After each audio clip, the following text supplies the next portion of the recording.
Hello guys, అందరికీ నమస్తే. Welcome back to the video. నేను మీ భరత్చారి. మన తోట దగ్గరికి వెళ్ళక చాలా రోజులు అవుతుందని ఈ రోజు మార్నింగ్ 6 కల్లా స్టార్ట్ అయిపోయా.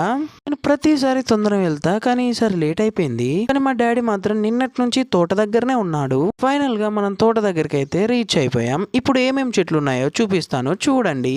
ఇది వంకాయ చెట్లు, బబ్బెర, మెంతి కూర, తోటకూర అండ్ ఇది పాలకూర. ఇదంతా పుదీనా కొంచెమే పెట్టాం, కానీ ఇంత అయిపోయింది. ఇవి కూడా వంకాయ చెట్లే, కానీ వైట్ వంకాయ. ఈ చిక్కుడుకాయలు అన్ని అందరికి వంచేసాం. ఇప్పుడు మొత్తం ఎండిపోయినాయి చెట్లు. డాడీ ఇక్కడికి వచ్చాక చేసే ఫస్ట్ పని వేస్ట్ ప్లాంట్స్ ని పీకేస్తాడు. అండ్ పంప్ వస్తుంటే ఒక సైడ్ అన్ని చెట్లకు వాటర్ అప్లై అయ్యే విధంగా పైప్ వేస్తాడు. ఇంకో సైడ్ మా డాడీ పడతాడు వాటర్. ప్రతిరోజు ప్లాంట్స్ అన్నిటికీ వాటర్ పట్టాకి ఇంటికి వస్తాడు. మేము ఈ రోజు తోటకూర తీసుకెళ్తున్నాం ఇంటికి. మా డాడీ కొత్తిమీర మొత్తం తీసేసిండు, ఇది ఒక్కటే మిగిలింది. సూపర్ ఉంది. అండ్ ఓకే, మళ్ళీ నెక్స్ట్ వీడియోలో కలుద్దాం. బాయ్.